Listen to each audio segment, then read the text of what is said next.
Ashok T24 channel को subscribe करें और घंटी के बटन को भी दबाएं ताकि हर वीडियो मिले आपको सबसे पहले। अपनात्मा ये गीता ज्ञानदाता ब्रह्म है, यही काल रूपी ब्रह्म है, काल रूपी ब्रह्म कहो। और ये ब्रह्मा श्री ब्रह्मा जी, श्री विष्णु जी, श्री शिव जी के पूज्य पिताजी हैं और दुर्गा इनकी माता है। और ये पवित्र हिंदू धर्म के ये नकली गुरु आचार्य है, आज तक हमारे सिलेबस को नहीं हमें समझा सके। ये बिल्कुल अज्ञानी हैं, तत्वज्ञानहीन पुरुष हैं। इनसे जान बचाओ अपनी और छुटकारा पाओ इनसे और अपना कल्याण कराओ। इस दास के पास आओ। अब आपको ये स्पष्ट करते हैं कि ये काल अर्थात ये ब्रह्म किस प्रकार श्री कृष्ण जी में प्रवेश करता है, इसका विधान बताते हैं। श्री विष्णु पुराण इस समस्या का समाधान करेगा। देखिएगा, एक समय राक्षसों और देवताओं का युद्ध हो गया। अब जैसा कि आपको शिवपुराण में दिखाया, श्री शिवपुराण में आपने देखा, ये काल क्या करता है,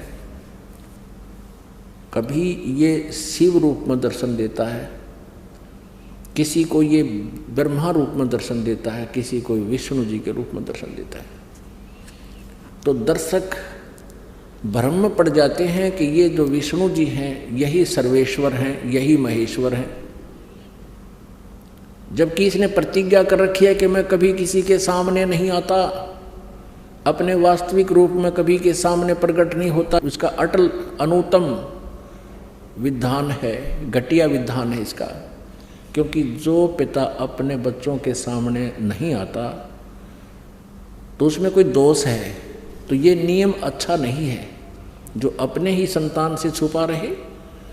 तो इस प्रकार श्रीमद् भगवत गीता अध्याय नंबर 7 के श्लोक नंबर 24 और 25 में ये गीता ज्ञानदाता ब्रह्म श्री कृष्ण में बोल रहा है, कह रहा है कि मैं श्री कृष्ण नहीं हूँ, मैं व्यक्ति नहीं हूँ। जैसे तुम श्री कृष्ण को ये अज्ञानी जन समुदाय मुझे कृष्ण मान रहा है, मुझे व्यक्ति रूप में मान रहा है, मुझ अव्यक्त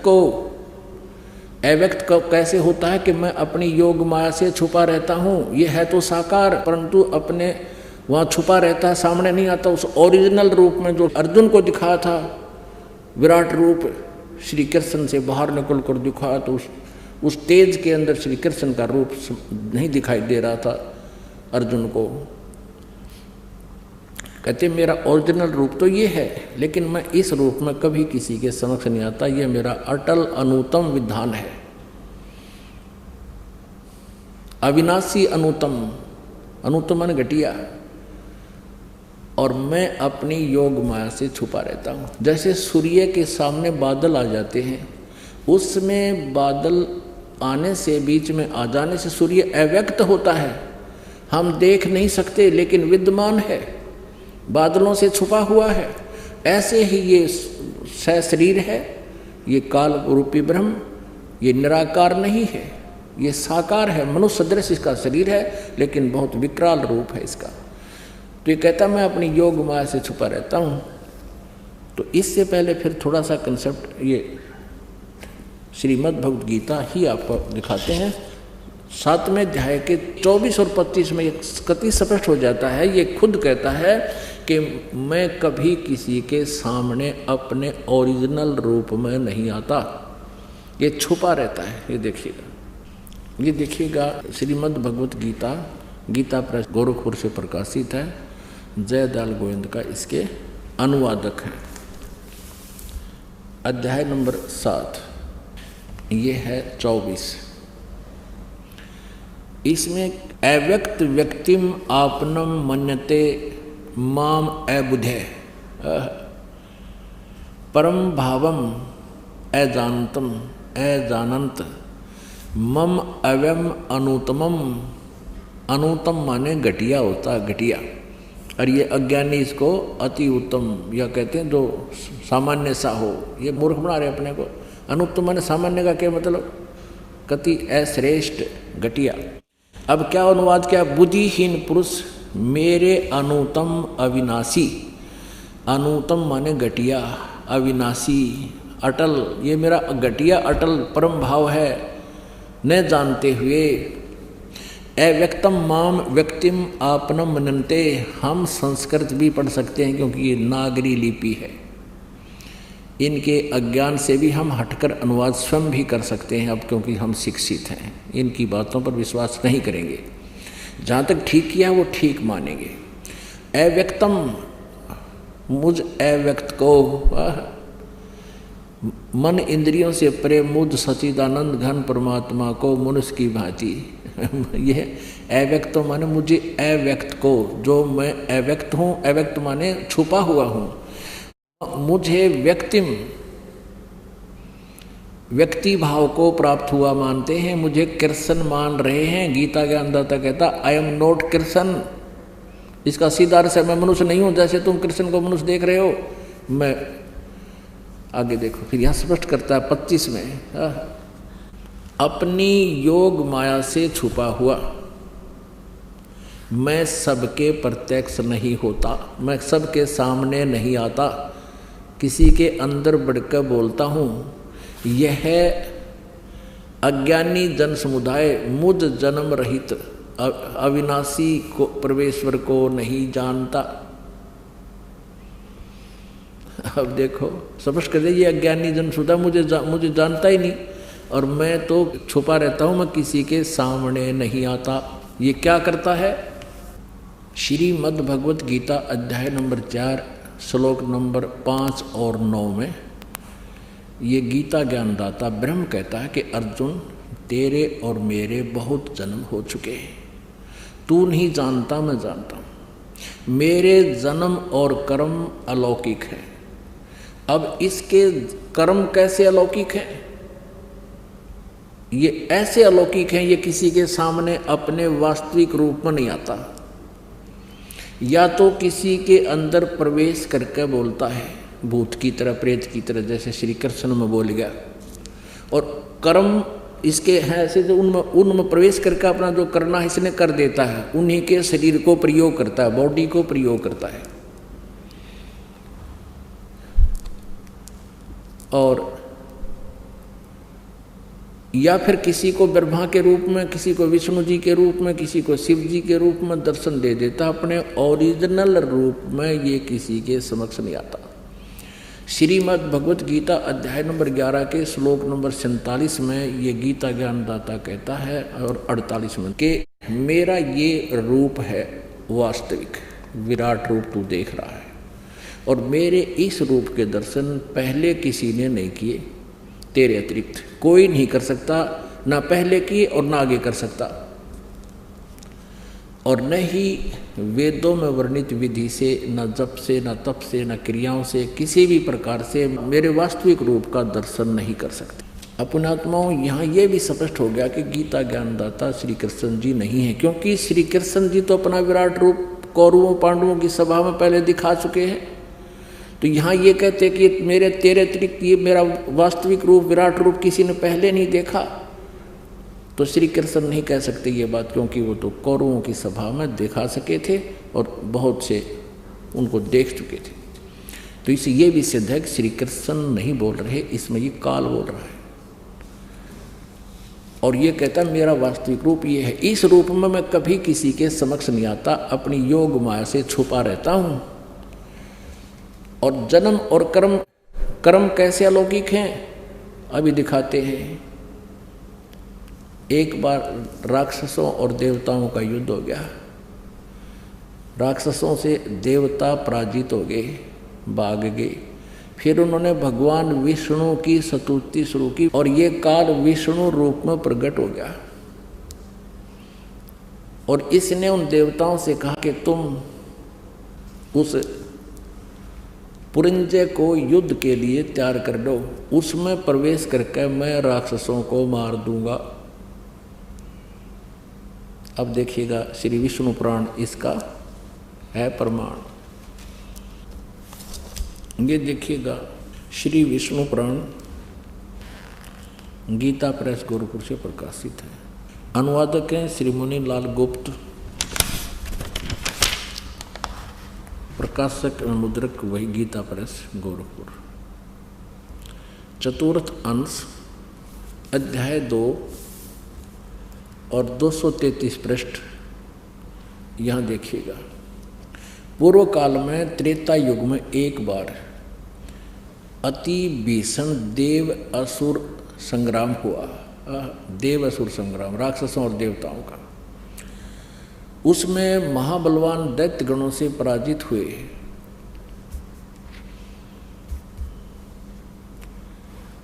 देवताओं ने भगवान विष्णु की आराधना की। अब ये स्तुति तक कर रहे हैं विष्णु जी की, आ गया विष्णु रूप धारण करके ये काल। तब आदि अनंत शून्य अशेष जगत प्रतिपालक श्री नारायण ने देवताओं से प्रसन्न होकर कहा, आप लोगों का जो कुछ भी अभिष्ट है वह मैंने जान लिया है। उसके विषय में यह बात सुनिए। राजर्षि ससाद का जो पुरंजय नामक पुत्र है, उस अक्षत्रिय श्रेष्ठ के शरीर में मैं अंश मात्र से यानी कुछ समय के लिए स्वयं अवतीर्ण होकर उसमें प्रवेश होकर उन संपूर्ण दैत्यों का नाश करूंगा। अतः तुम लोग पुरंजय को दैत्यों के वध के लिए तैयार कर लो, उसको खड़ा कर लो युद्ध के मैदान में, फिर मैं जानूं मेरा काम जाने। अपनात्माओं, ये तत्व ज्ञान है, ये गूढ़ रहस्य है।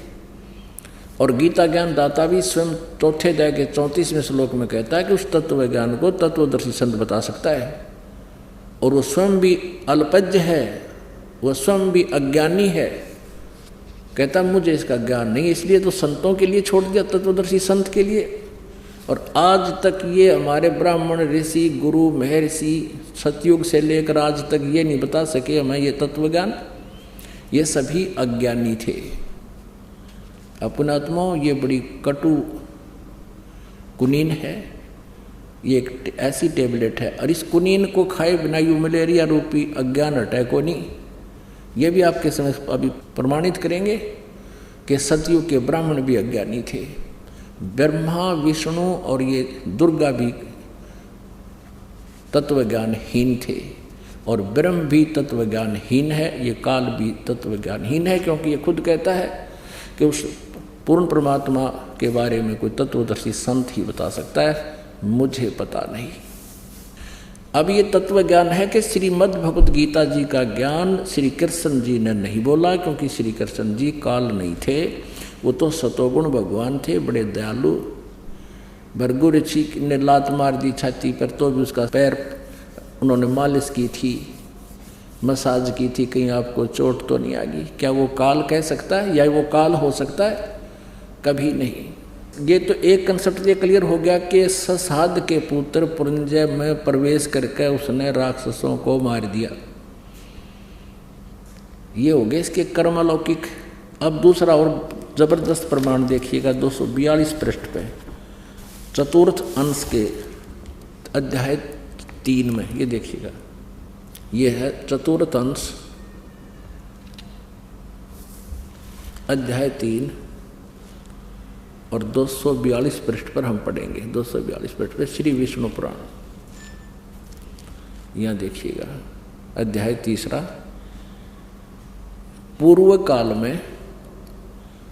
पूर्व काल में रसातल में मौने नामक 6 करोड़ गंधर्व रहते थे। पूर्व काल में रसातल में मौने नामक 6 करोड़ गंधर्व रहते थे। उन्होंने समस्त नागकुल के प्रधान रत्न और अधिकार छीन लिए थे। गंधर्वों के पराक्रम से अपमानित उन नागेश्वरों द्वारा स्तुतित किए जाने पर उसके श्रवण करने से जिनकी विकसित कमल सदृश आंखें खुल गई हैं, निंद्रा के अंत में जागे हुए उन जलस्यायी भगवान सर्वदेवेश्वर को प्रणाम कर उनसे नागगण ने कहा, भगवान इन गंधर्वों से उत्पन्न हुआ हमारा भय किस प्रकार शांत होगा। तब आदि अनंत रहित भगवान पुरुषोत्तम ने कहा, ये काल था विष्णु रूप में, यौवनासों के पुत्र मानधाता का जो ये पुरुकुत्स नामक पुत्र है, उसमें प्रविष्ट होकर उसमें प्रवेश करके मैं, ये काल कह रहा है, उन संपूर्ण दुष्ट गंधर्वों का नाश कर दूंगा। इसी प्रकार इस काल ने श्री ब्रह्मा, श्री विष्णु, श्री शिव जी के पिताजी ने अपने ही पुत्र श्री कृष्ण अर्थात विष्णु जी के शरीर में प्रवेश करके गीता जी का ज्ञान बोला। अपने आत्माओं, श्री कृष्ण जी को तो पता भी नहीं मैंने श्रीमद् भगवत गीता जी में क्या बोला था। यह प्रमाण श्री महाभारत ग्रंथ के अंदर द्वितीय भाग में 667 पृष्ठ पर वर्णित है। वो भी आपको अभी दिखाते हैं। ये देखिएगा, संक्षिप्त महाभारत द्वितीय खंड, संपादक तथा संशोधक हैं जयदयाल गोविंद का, गीता प्रेस गोरखपुर, प्रकाशक और मुद्रक हैं गीता प्रेस गोरखपुर। इसके 667 पृष्ठ पर आप देखिएगा, ये 667 पृष्ठ पे है। जन्मे जय ने पूछा, ब्राह्मण, शत्रुओं का नाश हो जाने के बाद जब महात्मा श्री कृष्ण और अर्जुन सभा में बैठकर वार्ता कर रहे थे, उस समय उनमें क्या बातचीत हुई? वैशंपायन जी ने कहा, राजन, श्री कृष्ण के सहित अर्जुन ने जब अपने राज्य पर पूरा अधिकार प्राप्त कर लिया तो वे दिव्य सभा भवन में आनंद के साथ रहने लगे। एक दिन सज्जनों से घिरे हुए वे दोनों मित्र स्वेच्छा से घूमते हुए सभा मंडप के ऐसे बाग में पहुंचे जो स्वर्ग के समान सुंदर था। पांडुनंदन अर्जुन श्री कृष्ण के साथ रहकर बहुत प्रसन्न थे। उन्होंने एक बार उस रमणीय सभा की ओर दृष्टि डालकर भगवान से यह वचन कहा, देवकी नंदन, जब युद्ध का अवसर उपस्थित था उस समय मुझे आपके माध्यम का ज्ञान और ईश्वरीय स्वरूप का दर्शन हुआ था, किंतु केशव, आपने स्नेहवश पहले मुझे जो ज्ञान का उपदेश किया था वह इस समय बुद्धि के दोष से भूल गया, यानी गीता वाला ज्ञान मैं भूल गया। इन विषयों को सुनने के लिए बारंबार मेरे मन में उत्कंठा होती है। इधर आप जल्दी ही द्वारका जाने वाले हैं, अतः पुनः वह सब विषय मुझे सुना दीजिए, यानी गीता जी श्रीमद् भगवत गीता का ज्ञान मुझे फिर सुना दिए। वैशंपायन जी कहते हैं, अर्जुन के ऐसे कहने पर वक्ताओं में श्रेष्ठ महातेजस्वी भगवान श्री कृष्ण ने उन्हें गले से लगाकर इस प्रकार उत्तर दिया। श्री कृष्ण बोले, अर्जुन, उस समय मैंने तुम्हें अत्यंत गोपनीय विषय का श्रवण कराया था।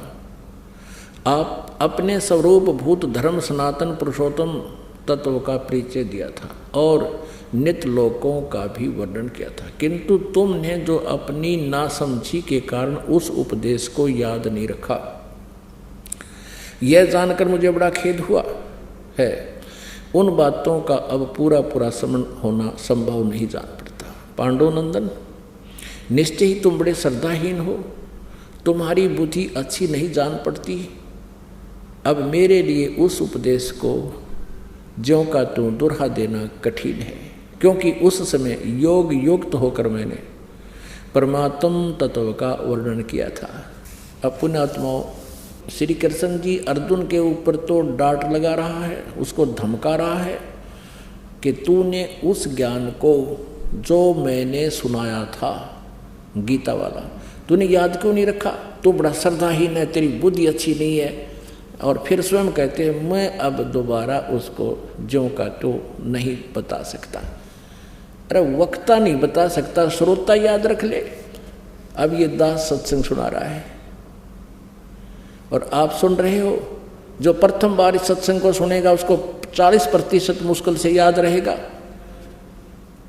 और आज से कुछ वर्ष बाद आप मुझे कहो, वो तो थोड़े दिन पाछे की बात हो, घर गया भी ना था, 10 से 5 दिन की बात है, 20 दिन की होगी, महीने की होगी, और ये दास ये सत्संग सुना रहा है, आप सुन रहे हो। आप 40% याद नहीं रख सकते इस सत्संग को। और फिर आप कहो कि हमें वो सत्संग सुनाना उस दिन आपने बताया था, सुनाया था प्रथम दिन बरवाला के अंदर, और मैं तुम्हें ये कहूँ कि तुम बड़े बुद्धिहीन हो, बड़े श्रद्धाहीन हो, तुमने वो सत्संग याद क्यों नहीं रखा। अब मैं दोहरा नहीं सकता, ये कोई न्याय संगत बात है। इससे सिद्ध है कि मैं स्वयं नहीं बोल रहा हूँगा, मेरे अंदर कोई भूत बोल गया तब मैं ऐसी बात कह सकता हूँ। ऐसे ही श्री कृष्ण जी बोल रहे हैं, उनको कुछ नहीं पता था, उसमें वो काल बोल रहा था। और फिर क्या पली देते हैं श्री कृष्ण जी कि उसमें मैं योग युक्त हो गया था। अरे इसे बुरे समय में जहाँ चारों तरफ तलवारें चमक रही हो वहाँ तो योग युक्त हो गया। अब पीस प्लेस पे, अब शांति प्रिय स्थान है, कोई दिक्कत नहीं। अब योग युक्त होने में के बिजली पड़े थी, अब क्या समस्या थी उनको, तुरंत फेर हो जाता, फिर सुना देता। योग युक्त होने की जरूरत, जिसने ज्ञान है वो तो पट्टापट बोल देगा और सुना देगा। कहने का भाव ये है कि श्री कृष्ण जी को कुछ भी पता नहीं गीता में उन्होंने बोलिया क्या था। तो पुण्यात्माओं, इस तत्व ज्ञान को समझकर हम अपना कल्याण करा सकते हैं। और ये तत्व ज्ञान जो आज ये दास आपको सुना रहा है, 600 वर्ष पहले परमेश्वर कबीर जी ने अपनी अमृतवाणी में सुना था। क्या कहा था? धर्मदास ये जग बोराना, कोई न जाने पद निर्वाण। ऋग्वेद मंडल नंबर 9 सूक्त नंबर 86 मंत्र 26 और 27 में, ऋग्वेद मंडल नंबर 9 सूक्त नंबर 82 में और मंत्र नंबर 1, 2, 3 में, ऋग्वेद मंडल नंबर 9 और सूक्त नंबर 96 के 16 से 21 तक 20 तक मंत्र में, और ऋग्वेद मंडल नंबर 9 सूक्त नंबर 20 के मंत्र नंबर 1 में, और भी अनेकों स्थानों पर ऋग्वेद मंडल नंबर 9 सूक्त नंबर 1 मंत्र नंबर 8 और 9 में। वो क्या प्रमाण दिया है वेदों ने? परमेश्वर की लीला बताई है कि वो परमात्मा पूर्ण ब्रह्म वो कैसी लीलाएं करता है। उसमें क्या बताया है कि वो पूर्ण परमात्मा ऊपर तीसरे मुक्ति धाम में रहता है, और वो कबीर देव है, कबीर साहब है। वो यहाँ आकर के अपने ज्ञान को, अपनी एक अच्छी आत्मा को, श्रेष्ठ आत्मा को, वरिष्ठ आत्मा को, अच्छी आत्मा को आकर मिलता है और इस तत्व ज्ञान से परिचित कराता है। वो परमात्मा वेदों में कबीर देव कहलाता है, हम उसको कबीर साहब कहने लगे, हम वह को वह बोलते हैं। और कवि का अर्थ, ये व्याकरण के ज्ञाता क्या करते हैं, कवि का अर्थ सर्वज्ञ करते थे, सर्वज्ञ नहीं, या तो कवि का अर्थ कव्य करो, क्योंकि कवि का अर्थ सर्वज्ञ नहीं हो सकता, कोई भी कवि सर्वज्ञ नहीं हुआ है। अब कवि क्यों कहते हैं, उस परमात्मा का नाम कवि क्यों है? क्योंकि वो अपनी महिमा का ज्ञान लोकोक्तियों के माध्यम से, कविताओं के माध्यम से, काव्यन्या, ऋग्वेद मंडल नंबर 9 सूक्त नंबर 96 के मंत्र नंबर 16, 17, 18, 19, 20 में स्पष्ट किया है। उसमें वेद ज्ञान दाता ये ब्रह्म है, काल है, ये कहता है भगवान आप अपने वास्तविक नाम का ज्ञान कराएं। 16वें मंत्र में, मंडल नंबर 9 सूक्त 96 के मंत्र 16 में। फिर 17वें में ये स्पष्ट कराया 17, 18, 19, 20 में कि वो कबीर देव है और वो अपने महिमा का ज्ञान, अपनी जानकारी स्वयं ही प्रदान करने आता है। गीता जी अध्याय नंबर 4 के श्लोक नंबर 32 में उसी के बारे में कहा कि ब्रह्मणे मुखे, उस सच्चिदानंद घन ब्रह्म के द्वारा अपने मुख से उच्चारित उस अमृतवाणी में, तत्व ज्ञान में वो ज्ञान, आध्यात्मिक यज्ञों की जानकारी, ज्ञान की जानकारी विस्तार से कही गई है। और उसको तत्वदर्शी संत से सुनने के लिए कहा है 4th अध्याय के 34वें श्लोक में, गीता ज्ञानदाता कहता है। तो यहाँ वही बता रहे हैं कि वो परमात्मा अपने महिमा का ज्ञान आप ही बताने के लिए सतलोक से चलकर आता है, अपने मुक्ति धाम से गति करके आता है,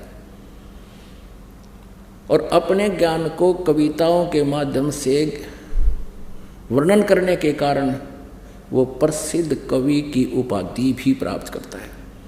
और वो पूर्ण परमात्मा होता है, वो परमेश्वर होता है, स्वयं ही होता है। इसलिए उसको कबीर देव कहने लगे, हम कबीर साहब कहने लगे।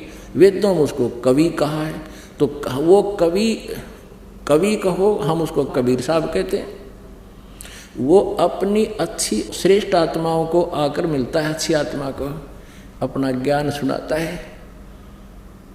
वो परमात्मा राजा की तरह दर्शनीय है, उसका नाम कबीर देव है। वो 3 प्रकार से शरीर स्थिति है उस परमात्मा की। एक रूप में वो तेजोमय शरीर में अपने सतलोक यानी अमर धाम में रहता है, और अपना ही अन्य रूप बना करके कभी शिशु रूप धारण करके आता, वो द्वितीय स्थिति है। और कभी वो एक जिंदा महात्मा के रूप में आकर प्रकट हो जाता है, किसी भी अच्छी आत्मा को मिलकर उसको ज्ञान देता है। जैसे आदरणीय धर्मदास साहिब जी को मिले, आदरणीय गरीबदास साहिब जी को मिले, आदरणीय नानक साहिब जी को मिले, आदरणीय गीसादास साहिब जी खेखड़ा वाले को मिले, आदरणीय दादू साहिब जी को मिले, आदरणीय मुल्कदास साहिब जी को मिले, आदरणीय नामदेव साहिब जी को मिले, और आदरणीय रामानंद साहिब जी को मिले। यानी इन सबको परमात्मा उन श्रेष्ठ आत्माओं को, अच्छी आत्माओं को, और आदरणीय हजरत मोहम्मद जी को मिले थे। लेकिन हजरत मोहम्मद जी ने परमात्मा के ज्ञान पर विश्वास नहीं किया था। अन्य सभी महापुरुषों ने उस परमात्मा के ज्ञान को स्वीकारा था। तो यहाँ वही स्पष्ट करते हैं कि वो अपने ज्ञान को स्वयं बताने के लिए वहाँ से गति करके आते हैं, वो कबीर देव, और वो ऊपर तीसरे मुक्ति धाम में रहते हैं, वो श्रेष्ठ आत्मा को वो ज्ञान सुनाते हैं। तो आदरणीय धर्मदास साहेब नामक उस पुण्य आत्मा को, श्रेष्ठ आत्मा को, उस परमेश्वर कबीर देव जी ने 600 वर्ष पहले ये ज्ञान आप सुनाया था, जो आज आपके रूबरू सदग्रंथों से हुआ। इनमें पहले विद्वान था। ये हमारे पवित्र हिंदू धर्म के अज्ञानी गुरु ऋषि महर्षि हमें ये नहीं बता सके कि ये ब्रह्मा विष्णु महेश की माता पिता कौन है। और परमेश्वर ने 600 वर्ष पहले बताया था, उसका इतना जबरदस्त विरोध करवा दिया था।